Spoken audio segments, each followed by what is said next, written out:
Hello friends, welcome to my cooking. Namrata Gujarat કિચનમાં સ્વાગત છે તમારા બધાનું. અને આજે આપણે બનાવવાના છે તે આપણે છે તે ઉતાસણી છે તે નજીક આવી રહી છે, તો તેના માટે થઈ અને આજે આપણે લઈને આવ્યા છે તે છે તે ફરાળી અને છે તે ખજૂર અત્યારે નજીક હોય છે, તો ખજૂરના આપણે લડ્ડુ બનાવવાના છે.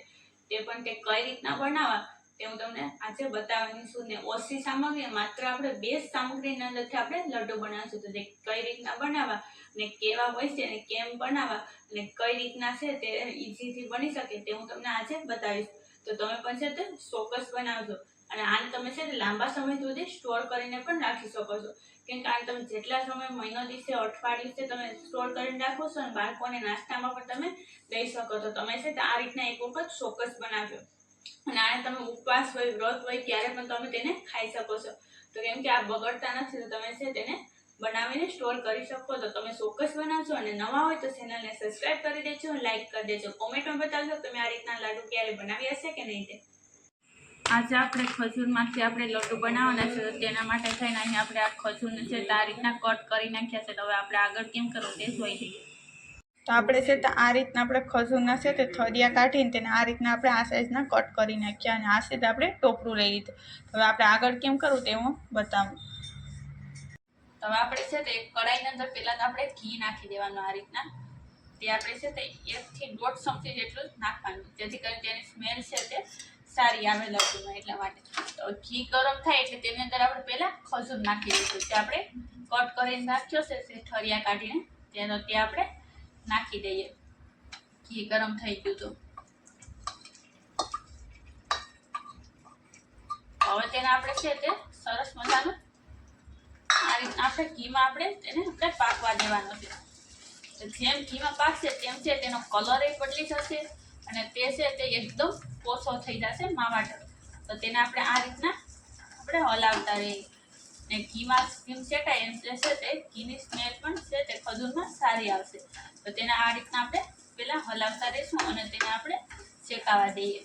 એટલે છે કે લાલ ઉપર થઈ જાય એમ છે પોસો પડી જશે એટલે માવા ટાઈપ આપણો ખજૂર છે તે બને. પછી આપણે આગળ કઈ વસ્તુ નાખવી તે હું તમને આગળ બતાવીશ. તો તેને આપણે 5 થી 10 મિનિટ જેવું થશે. ગેસની ફ્લેમ આપણે મીડિયમ રાખીને કરીએ એટલે નકર 5 મિનિટની અંદર છે તે હાઈ ફ્લેમ ઉપર થઈ જાય. તો તેને આપણે આ રીતના તેને આપણે હલાવતા થઈએ અને તેને આપણે શેકાવા દઈએ. તો તે છે તે આપણો ખજૂર છે તે આ રીતનો સરસ મજાનો છે તે સઈ જાય, એકદમ છે તે રાતાસ ઉપર એટલે પરફેક્ટ એવો સડી જાય એટલે તેની અંદર આપણે છે તે ટોપરું છે તે નાખી દેશું. છે બજારમાં મળે છે સીનેનું ટોપરું, તે જ આપણે લીધું છે. તેની સાથે આપણે ડ્રાયફ્રૂટ નાખવાના છે, તો તે પણ નાખી દઈએ. અને તે પણ આપણે નાખી દીધા છે એટલે પીસી ગયેલા. અને તેની સાથે આપણે માવો નાખવાનો છે. જે આ માવો હોય છે જે મોરો માવો તે નાખી દીધો. તો હવે તેને છે તે સરસ મજાનું મિક્સ કરી લઈએ. તો હવે તેને સરસ મજાનું મિક્સ કરી લઈશું ને પછી તેને આપણે નીચે ઉતારી લઈએ. તો હવે તેને આ રીતના છે તે મિક્સ કરી અને થોડી વાર માટે 2 મિનિટ ચડવા દેવાનું ને પછી તેને આપણે નીચે ઉતારી લઈએ. હવે આ રીતના આપણું છે તે સરસ મજાનું થઈ જાય એટલે હવે તેને આપણે નીચે ઉતારી લેવાનું છે. તો નીચે ઉતારી લઈએ ગેસને ઓફ કરીને. તો ગેસ ઓફ કરી દઈએ, નીચે ઉતારી લઈએ. તો હવે છે તો આપણું આ છે તે નીચે ઉતારી લીધું છે. તો હવે છે તે શેષ છે તેને ઠંડુ થવા દેવું પડે. તો શેષ ઠંડુ થાય પછી તેને આ રીતના કરીને તેને આપણે લાડવા વારી લઈશું. તો પહેલાં તેને ઠંડુ થવા દઈએ, નકર છે તો આ રીતના તેને આપણે લાડવા ન વરે. તો તેને પહેલાં ઠંડુ થવા દેવું પડે. તો આ રીતના છે એટલા માટે છે મેં તમને બતાવવા માટે થઈને જ આ રીતના મેં તમને કીધું કે છે ને ગરમ હોય છે ત્યારે ન વરે, એટલા માટે તે ગરમ હોય ત્યારે તેને ન વારો. તો ઠંડુ થવા દઈએ. તો હવે છે તો આપણું છે તે મિશ્રણ છે તે ખજૂરનું છે તે એકદમ ઠંડુ થઈ ગયું. તો હવે તેને આપણે છે તો આ રીતના આપણે છે તે થોડુંક આપણે હાથમાં લઈ લેવાનું અને પછી છે તેને આપણે આ રીતના આપણે ભાર દઈ અને છે તેને આપણે એકદમ ગોલ આકારથી આપણે લડ્ડુ બનાવવાના છે.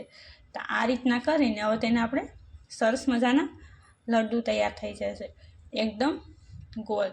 તો આ રીતના કરી અને તમે જોઈ શકો કેવો સરસ મજાનો છે તો આપણો છે તે ખજૂરનો છે તે ફરાળી લડ્ડુ તૈયાર છે.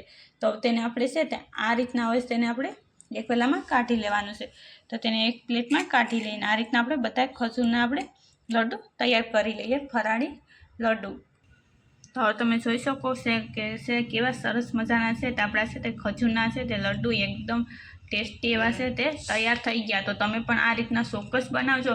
અને આ છે તે ફરાળી અને ઉતાસણી માટે સ્પેશિયલ આપણે છે તે આ રીતના આપણે ખજૂરના લડ્ડુ બનાવ્યા છે. તો તમે પણ ચોક્કસ બનાવશો. અને નવા હોય તો ચેનલને સબસ્ક્રાઈબ કરી દેજો અને લાઇક કરી દેજો. કોમેન્ટમાં બતાવજો તમને આ રેસીપી કેવી લાગી છે.